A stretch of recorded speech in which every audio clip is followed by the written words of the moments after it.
Good morning students. SST में class 10th में हमने पढ़ा था hunger, hardship and popular rewards के बारे में हम पढ़ रहे थे। तो अब जो हमारा नया टॉपिक है वो है the revolution of liberals. Topic का नेम है रिवोल्यूशन ऑफ द लिबरल्स। जो आज़ादी के लिए लोग डिमांड कर रहे थे, आंदोलन चला रहे थे, तो वो था 1848 में।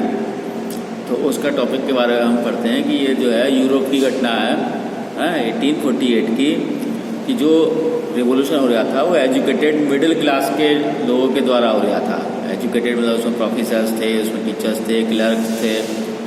तो ये मिडिल क्लास, और उसमें इंडस्ट्रियलिस्ट भी आते थे, थोड़े से छोटे लेवल के बिजनेसमैन थे, इंडस्ट्रियलिस्ट थे, वो भी आते थे मिडिल क्लास में। तो ये फरवरी 1848 की बात है कि France resulted abdication of the monarch and a republic based on universal male suffrage had been established।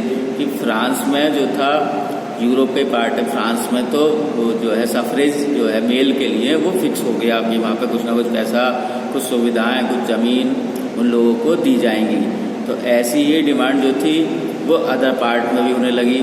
अब मोनार्क सिस्टम वहाँ तो ख़त्म हो गया, वहाँ जो था वो कॉन्स्टिट्यूशनल मोनार्क बना, मतलब जो राजा बना एक तरह से नेपोलियन, तो वो जो था कॉन्स्टिट्यूशन बनाया, उसने संविधान के अकॉर्डिंग जो है काम करना शुरू करा।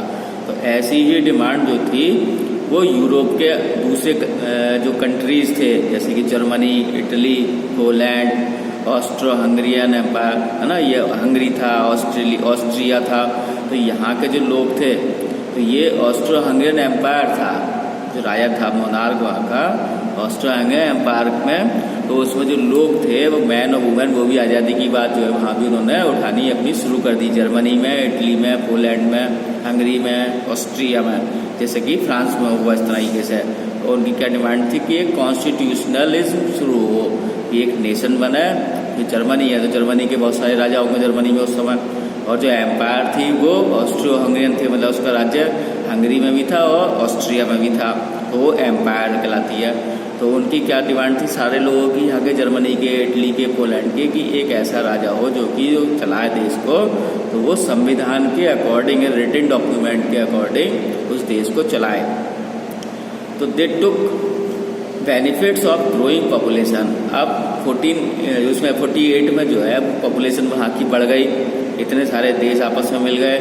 तो जब पॉपुलेशन बढ़ती है तो लोगों की जो डिमांड थी है ना, उस डिमांड को पूरा करने के लिए उन्होंने अपने छुपे रूप से, गुप्त रूप से आंदोलन चलाते रहे वो, जिससे कि उनको कोई परेशानी भी ना हो, और लोगों को, बहुत सारों को अपने साथ में जोड़ते चले गए। तो बहुत सारे लोग उनके इस पॉपुलर जो ये था रिवोल्यूशन, उसमें जुड़ते चले गए, है ना, फ्रीडम के लिए और कॉन्स्टिट्यूशनल राज्य के लिए, एक संवैधानिक राज्य बन जाए।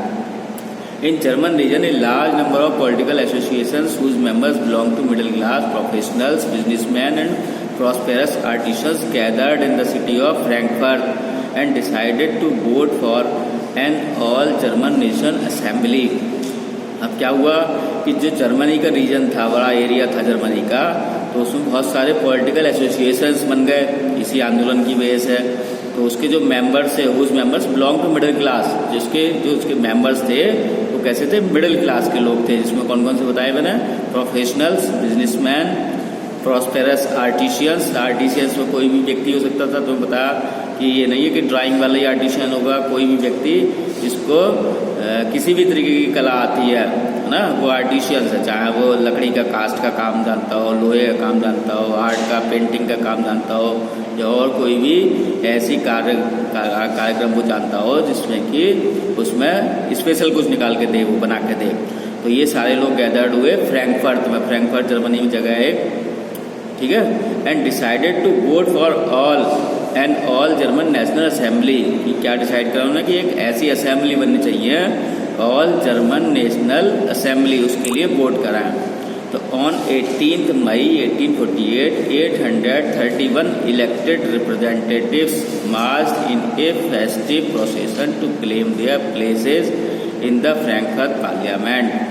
तो जो इलेक्शन हुआ होगा उस टाइम में इनका, तो उसके 831 इलेक्टेड मेंबर्स थे, जैसे एमएलए एमपी के लिए इलेक्शन होता है, तो ऐसे ही फ्रैंकफर्ट की पार्लियामेंट है, जैसे एमपी का जो इलेक्शन होगा पार्लियामेंट के लिए होता है। तो फ्रैंकफर्ट की जो पार्लियामेंट थी उसके लिए 831 इलेक्टेड मेंबर जो थे उन्होंने एक मार्च निकाला। मार्च में से एक जो है आंदोलन जैसी, कहीं से कहीं तक थोड़ी सी डिस्टेंस से अकॉर्डिंग वहाँ से जाना तो मार्च कहलाता है वो। तो वो उन्होंने शुरू करा और क्या करने के लिए करा, convenes to the in church of Saint Paul, है ना, वहाँ की जो वो थी चर्च सेंट पॉल, उस चर्च तक के लिए, उसमें जाकर के अपनी बात को कहने के लिए। They pen down a constitution for a German nation, और उन सब ने क्या करा, एक पेन डाउन करा, मतलब एक रिटन में डॉक्यूमेंट बनाया, कॉन्स्टिट्यूशन बनाया जर्मन नेशन के लिए, to be headed by a monarchy subject to a parliament, कि वो जो उसका हेड होगा वो एक मोनार्की होगा, है ना, राजा ही होगा, लेकिन वो काम किसके अकॉर्डिंग करेगा, संविधान के अकॉर्डिंग करेगा। When the deputies presented the crown on these terms to Friedrich Wilhelm IV, king of Prussia, he rejected it and collaborated with other monarch to oppose the elected assembly. तो उन्होंने जो उनका उस समय का वहाँ का राजा था एक पर्शिया का, उसने और दूसरे मोनार्क के साथ में बैठ करके इस बात का खंडन कर दिया, उसने इस बात को एक्सेप्ट नहीं करा, जो इलेक्टेड मेंबर्स थे इनकी बात को तवज्जो नहीं दी। While the opposition of aristocracy and military became stronger, the social basis of parliament eroded। तो जो ये बनी पार्लियामेंट बनी, इसका क्या हो गया, ये खत्म हो गई, एक तरीके से इरोडेड हो गई, मतलब उसको समाप्त कर दिया गया, क्योंकि जो वो थे मोनार्क वो, और जो एरिस्टोक्रेसी थी, एरिस्टोक्रेसी मतलब जो संपन्न लोग थे और जिनको की सरकार की तरफ से, मतलब जो राजाओं की तरफ से उसने कुछ ना कुछ उनको सुविधाएं प्रदान थी, उनका बोलबाला था, तो वो चीज़ें उनको प्राप्त होती रही और उन्होंने इस चीज़ को, आंदोलन को या उनकी राय को जो है स्वीकार नहीं करा।